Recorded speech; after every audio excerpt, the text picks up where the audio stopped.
En fait, il y a numéro 1 et numéro 2. Et ça commence par le numéro 1. Et après, on enchaîne avec le numéro 2, qu'on passe plusieurs fois à la suite.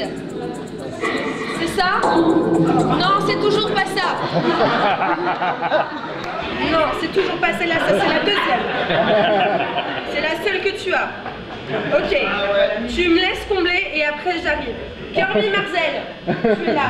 Tu me donnes 3 minutes et après tu combles. Ok? Alors, je commence par combler. Non, en fait, comble maintenant. Ouais, tu combles maintenant. Ouais, messieurs, dames, Kirby Marzel, c'est bien.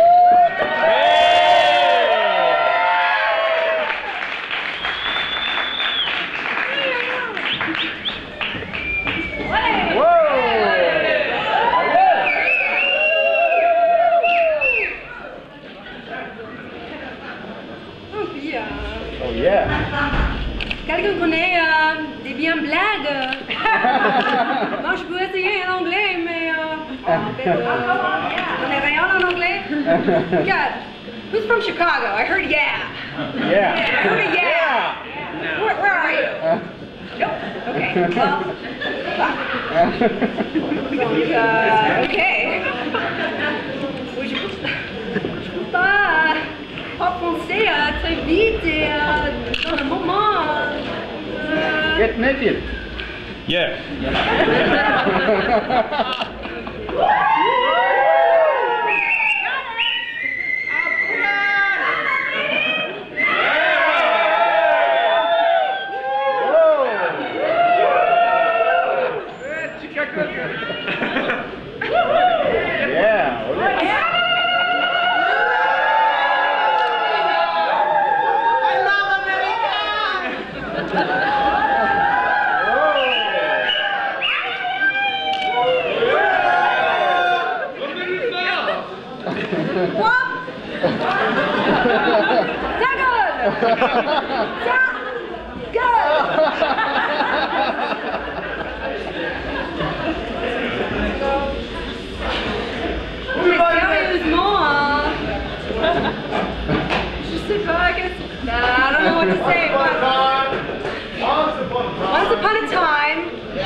There was a cabaret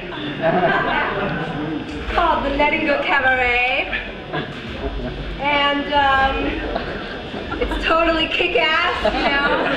Yeah. And, thank you all for coming. You're totally kick-ass too. Yeah, what's happening?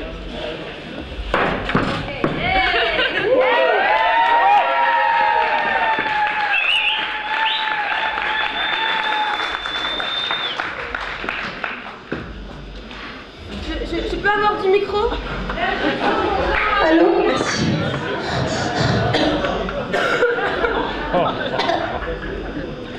Tout va bien? Ceci, messieurs, dames, sont les aléas du direct. Alors, pour me faire pardonner, je vais vous raconter une petite histoire. Oui, oui, ça commence presque comme ça, et je la dédicace à la table de là, par ici, comme ça. Et un petit peu par là aussi, et un peu par là, comme ça.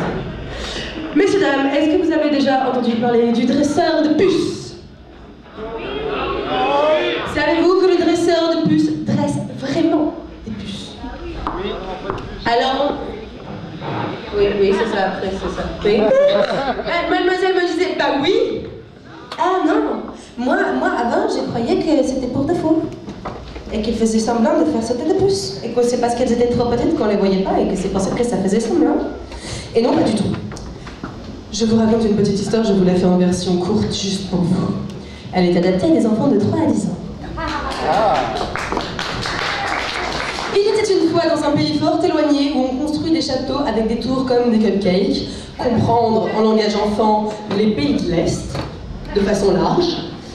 Un charmant monsieur Roloff, qui au 19e siècle, mais ça on ne le précise pas pour les enfants de moins de 3 ans, il y a fort longtemps, à l'âge des grands-parents, des grands-parents, des grands-parents, un monsieur Roloff qui vendait des bijoux très précieux.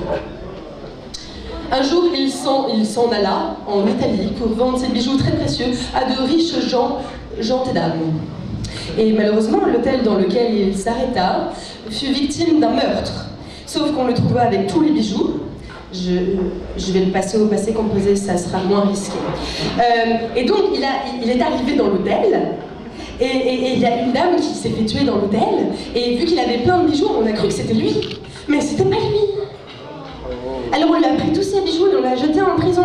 Je vous demande, messieurs, dames, une fraction de seconde de vous remettre en condition. Vous êtes au 19e siècle, vous ne parlez pas italien, vous venez vendre des bijoux, juste faire votre job. Et on vous fout en prison, et vous ne comprenez rien à ce qu'on vous dit.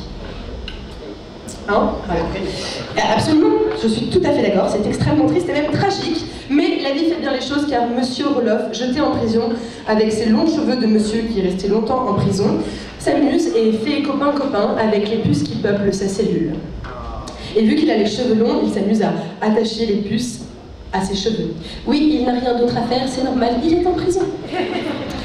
Et donc, au bout de 2 ans, on se rend compte qu'il est innocent, l'histoire ne précise pas comment ni pourquoi, mais on le libère, mais Monsieur Roloff, traumatisé des bijoux et des pierres précieuses, décide qu'il ne vendra plus de bijoux et que désormais, il dressera des puces. Et du coup, il remplace ses cheveux par des fils d'or, il remplace les petites miettes de cailloux, de pain, de bois, de trucs dégueulasses qu'il trouve dans sa cellule par de jolis petits véhicules en or, puisque monsieur est bijoutier, et il commence à faire des spectacles de puces. Et ainsi il se retrouva devant la reine Victoria de Russie, devant monsieur le pape je sais pas combien de l'époque au Vatican, ainsi qu'un très grand nombre de cours européennes, jusqu'en 1900 où il mourut à Rome et donna son nom et son business à son fils, son neveu, pardon, qui lui alla jusque dans les États-Unis pour présenter ce spectacle de puces et devient connu dans tout le milieu des foires aux monstres et différents cirques. C'est bon. Alors